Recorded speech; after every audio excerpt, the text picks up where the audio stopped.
ಈಗ ವಾರದ ವಿಶೇಷತೆಯನ್ನು ನೋಡೋಣ. ಈ ವಾರ ಏನೆಲ್ಲ ವಿಶೇಷತೆಗಳು ಇದೆ, ವಾರದ ವಿಶೇಷತೆಯನ್ನ ಈಗ ಶ್ರೀಕಂಠ ಶಾಸ್ತ್ರಿಗಳು ತಿಳಿಸ್ಕೊಡ್ತಾರೆ. ಶಾಸ್ತ್ರಿಗಳೇ ತಿಳಿಸ್ಕೊಡೋದಾದ್ರೆ ನೋಡೋಣ. ಈ ವಾರದಲ್ಲಿ ಪ್ರಧಾನವಾಗಿ ನಾವು ಗುರುತಿಸ್ತಕ್ಕಂಥದ್ದು ಒಂದು ಸಂಕಷ್ಟಹರ ಚೌತಿಯನ್ನು ಕಾಣ್ತೀವಿ. ಕೃಷ್ಣ ಪಕ್ಷದ 2ನೇ ಭಾಗದಲ್ಲಿ ಇದೀವಲ್ಲ ನಾವು, ಹೀಗಾಗಿ ಈ ಕೋಷ್ಟಕವನ್ನು ಗಮನಿಸಬಹುದು. ಒಂದು ಮಂಗಳವಾರದ ದಿವಸ ಅದು ತುಂಬ ವಿಶೇಷವಾದದ್ದು. ಅಂಗಾರ ಸಂಕಷ್ಟ ವ್ರತ ಅಂತ ಕರೀತಾರೆ. ಆ ದಿವಸದ ಒಂದು ವಿಶೇಷ ಸಂಕಷ್ಟ ಚೌತಿ ಆ ದಿವಸ. ಅದಾದ ಮೇಲೆ ಬುಧವಾರ ದಿವಸ ತ್ಯಾಗರಾಜರ ಆರಾಧನೆ ಇದೆ. ಸಂಗೀತ ಸಾಮ್ರಾಜ್ಯದಲ್ಲಿ ಅವರು ಮಾಡಿದ ಕೃಷಿ ಬಹಳ ದೊಡ್ಡದು, ತಪಸ್ಸು. ಅವರ ಸ್ಮರಣೆಯನ್ನು ಮಾಡಬೇಕಾಗಿರತಕ್ಕಂಥದ್ದು ತಪ್ಪದೆ ಮಾಡಬೇಕು, ನಮ್ಮೆಲ್ಲರ ಕರ್ತವ್ಯ. ಇವೆರಡನ್ನು ನಾವು ಪ್ರಧಾನವಾಗಿ ಗಮನಿಸ್ತೀವಿ. ಮಂಗಳವಾರ ಬಹಳ ವಿಶೇಷ. ಅದು ಮಂಗಳವಾರ ಏನು ಸಂಕಷ್ಟಹರ ಚೌತಿ ಬಂದರೆ ಅದು ತುಂಬ ವಿಶೇಷವಾದದ್ದು. ಎಷ್ಟೋ ಕಡೆಗಳಲ್ಲಿ ಗಣಪತಿ ಸನ್ನಿಧಾನಗಳಲ್ಲಂತೂ ತುಂಬ ವಿಶೇಷವಾಗಿ ಈ ಆರಾಧನೆ ಮಾಡಲಾಗುತ್ತೆ. ವಸ್ತುತಃ ಈ ಕುಜನ ವಾರಕ್ಕೂ ಗಣಪತಿಗೂ ಏನು ನಂಟು ಅಂತಂದರೆ ಅದಕ್ಕೊಂದು ಕಥೆ ಇದೆ, ಸ್ಕಾಂದ ಪುರಾಣದಲ್ಲಿ ಕಾಣ್ತೀವಿ. ಆ ಕಥೆಯನ್ನು ನಾವು ಮಂಗಳವಾರದ ದಿವಸ ನಮ್ಮ ಜಾತಕ ಫಲ ಕಾರ್ಯಕ್ರಮದಲ್ಲಿ ಗಮನಿಸೋಣ.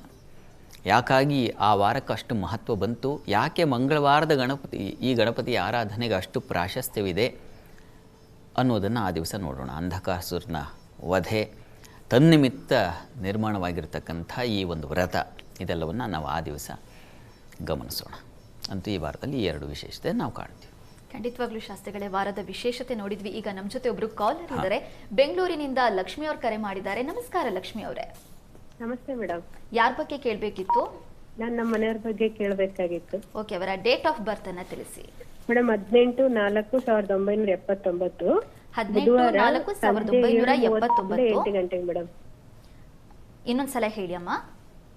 18/4 1979.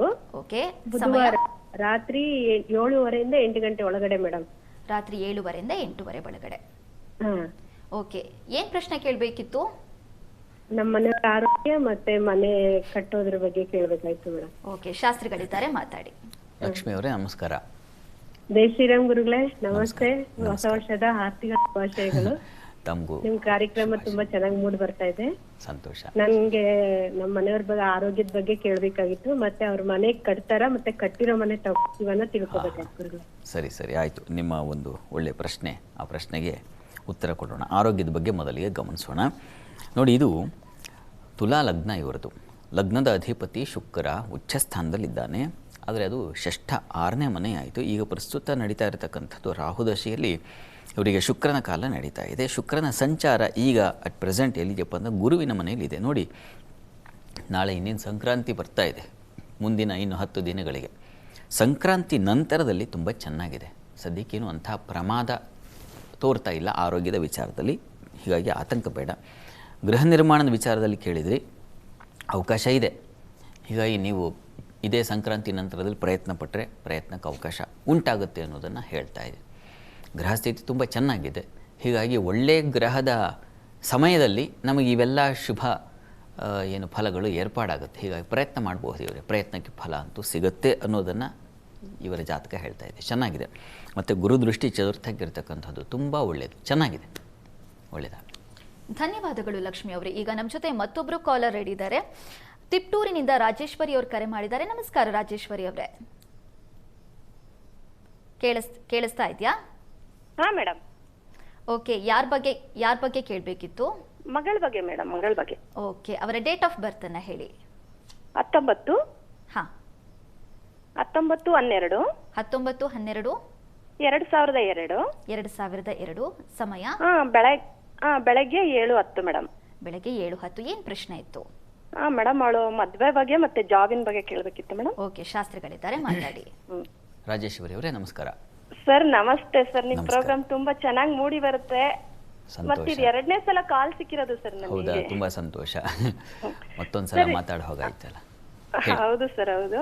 ಮತ್ತೆ ಸರ್, ಮಗಳ ಬಗ್ಗೆ ಮತ್ತೆ ನಾನು ಕೇಳಿದ್ದೆ ಸರ್. ಅವಳಿಗೆ ಇವಾಗ ಜಾಬ್ ಆಗಿದೆ ಸರ್, ಚಾರ್ಟೆಡ್ ಅಕೌಂಟರ್ ಕೋರ್ಸ್ ಮಾಡ್ತೀಯಾಳೆ. ಓಕೆ. ಈಗ ಅವಳಿಗೆ ಏನು ಅಂದ್ರೆ ಕೆಲಸ ಮಾಡ್ಬೇಕು ಅಂತ ಅವಳಿಗೆ ಆಸೆ ಇದೆ. 2 ವರ್ಷ ನಾನು ಇನ್ನ ಕೆಲಸ ಮಾಡ್ಬೇಕು ಅಂತಿದ್ದಾಳೆ. ಈಗ ಮದ್ವೆ ಆಪರ್ಚುನಿಟಿ ಬರ್ತಾ ಇದೆ. ಈಗ ಹೆಂಗ್ ಮಾಡೋದು? ಯಾಕೆಂದ್ರೆ ಒಬ್ಬೊಬ್ರು ಕಂಕಣ ಬಲ ಇಷ್ಟು ವರ್ಷ ಇಷ್ಟೇ ಇದು ಅಂತ ಹೇಳ್ತಾರೆ, ಅದು ಬೇರೆ ಭಯ ಇರುತ್ತೆ. ಓಕೆ, ಈಗ ಹಾಗೇನು ಯೋಚನೆ ಮಾಡಬೇಡಿ. ಈಗ ನಡೀತಾ ಇರತಕ್ಕಂಥ ಕಾಲ ನೋಡಿ, ವಿವಾಹಕ್ಕೆ ಹಲವು ಕಾಲಗಳಿರುತ್ತೆ. ಯಾರ್ಯಾರ್ದೋ ಮಾತು ಹೀಗೆ ಅದಕ್ಕೆ ನೀವು ಭಯಪಡಬೇಕಾದ ಅವಶ್ಯಕತೆ ಇಲ್ಲ. ವಿವಾಹಕ್ಕೆ ಇದು ಬುಧನಾಗಿರೋದ್ರಿಂದ ವಿವಾಹಕ್ಕೆ ಹೆಚ್ಚಿನ ಕಾಲವನ್ನು ಹೇಳಿ ತುಂಬ ಸಮಯದಲ್ಲಿ ವಿವಾಹ ಆಗುತ್ತೆ ಆ ಸಂದರ್ಭ ಬಂದಾಗ ಅನ್ನೋದನ್ನು ಶಾಸ್ತ್ರಗಳೇ ಹೇಳಿದೆ.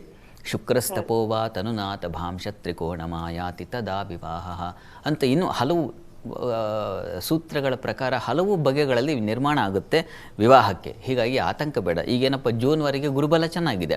ಅಷ್ಟೇ ಅಲ್ಲದೆ ಬುಧನ ಸಂಚಾರ ಕೂಡ ತುಂಬ ಚೆನ್ನಾಗಿದೆ. ಯಾರು ವಿವಾಹದ ಅಧಿಪತಿ ಅಂದರೆ ಬುಧ, ಅವನ ಸಂಚಾರ ಕೂಡ ತುಂಬ ಚೆನ್ನಾಗಿದೆ. ಹೀಗಾಗಿ ವಿವಾಹಕ್ಕೆ ಪ್ರಯತ್ನ ಮಾಡಿದ್ರೆ ವಿವಾಹ ಆಗೋ ಸಾಧ್ಯತೆ ಈಗ ಚೆನ್ನಾಗಿದೆ.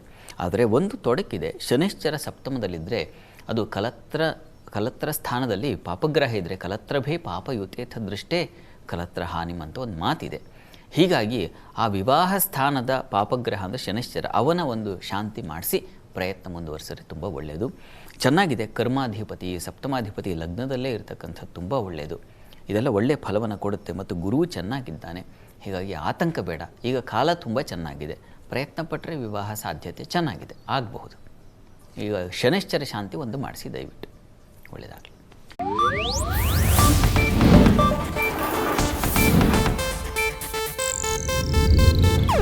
ಇದು ಏಷ್ಯಾನೆಟ್ ನ್ಯೂಸ್ ನೆಟ್ವರ್ಕ್ ಪ್ರಸ್ತುತಿ.